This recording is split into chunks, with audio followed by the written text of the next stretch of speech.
Gaza has changed everything. The genocide there is a genocide made in America, and people can see it. The empire has never been this exposed. From the moment we're born, we're told the United States represents freedom, democracy, and human rights. All that is American as apple pie, except it's a lie.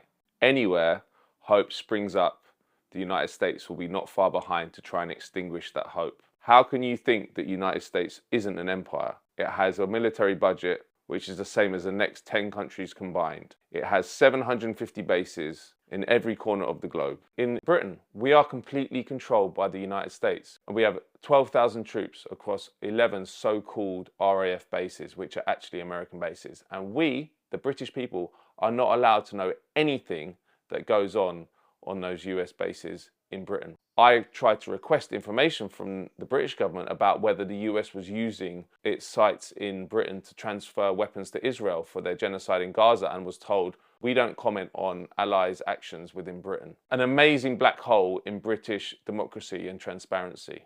But that is because we are a vassal state of the United States. The Roman Empire, the Mongol Empire, the British Empire, none of them came close to having the reach and power of the American empire today. The United States has never not been an empire. From the moment the British colonists set up Jamestown in 1607, up till now, they've been expanding. Initially, it was expanding westwards to cleanse what became the national territory, wiping out the Native Americans, putting them onto reservations, tricking them to sign treaties which deprived them of their land and resources. And then in 1890, the internal frontier was closed. Soon after, the Spanish-American War started, after which the Americans took on a number of Spanish imperial possessions, and that's when the American empire globally started. Part of the reason that the American empire is hard to see is it doesn't operate like historical empires. It does have some formal colonies, but it doesn't have loads. It's not like the British Empire.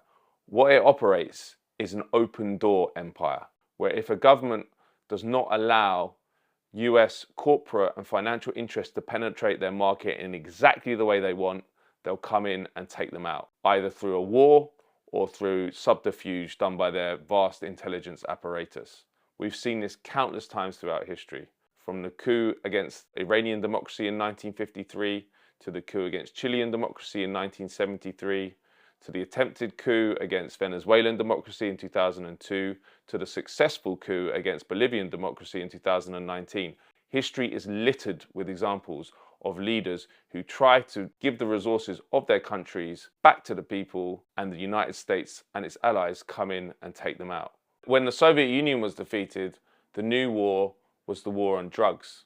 And actually, the war on drugs was just a way for the United States to have another excuse to station a military personnel in Latin America and other places in East Asia. In somewhere like Bolivia, when Evo Morales kicked out the DEA, production of coca went right down. The drug war has nothing to do with drugs. It's about enforcing US imperial control. And that's the case to today.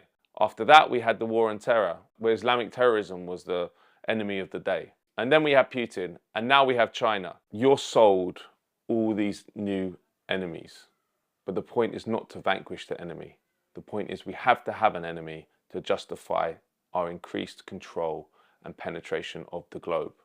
We're constantly told to be scared of China and its rise to superpower status. I'm not saying China's spreading its power around the world for altruistic purposes. It is an imperial power, but it has a different way of going about things than the Americans. It does not invade countries which don't do what they're told.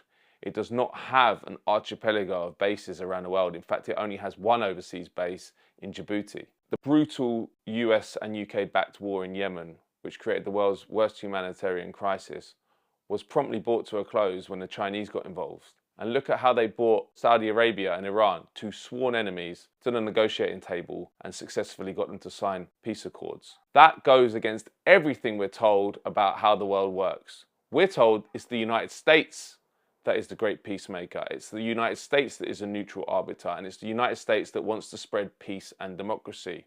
It's the opposite of the truth. The United States does not apply any values, any principles to its overseas conduct. The only principle it worships is control and power. But the American empire is failing. Look at Colombia. For decades, it was called the Israel of Latin America. the most heavily controlled US satellite state in Latin America. It recently elected its first ever socialist president, Gustavo Petro, who has been one of the most vocal supporters for Palestine and against the genocide in Gaza. Hoy tenemos 20,000 niños y niñas asesinados bajo las bombas y los presidentes de los países de la destrucción humana se ríen en estos pasillos con ayuda del poder de comunicación de los medios mundiales que hoy están en propiedad de los grandes capitales. El control de la humanidad sobre la base de la barbarie está en construcción y su demostración es Gaza, el Líbano. Cuando muera Gaza, morirá la humanidad toda. That shows that the US does not have the control it once had. Once upon a time, they would have destroyed Petro before he got into power. Petro is a dedicated environmentalist who has made expanding healthcare to the poorest his signature issue. This is what the empire hates. They do not want to see power taken away from the small elite which does their bidding in that country. Don't get me wrong, American ideals are great. I just wished the American government lived up to them.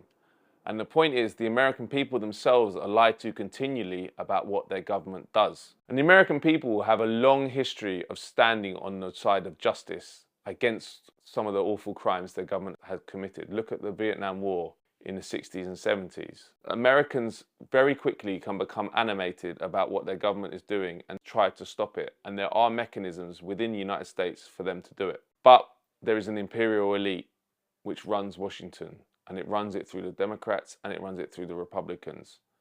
Those parties are parties of the empire.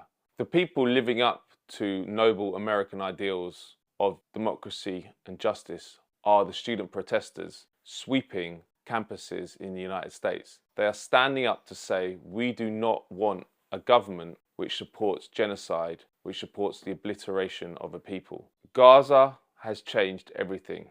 The empire has never been this exposed. The media which covers for it has never been this exposed. The door is now ajar. We have to kick it in.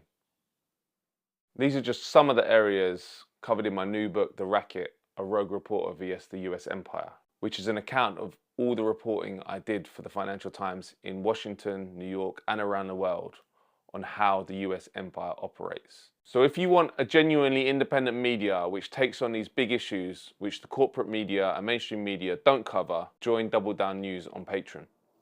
It's important.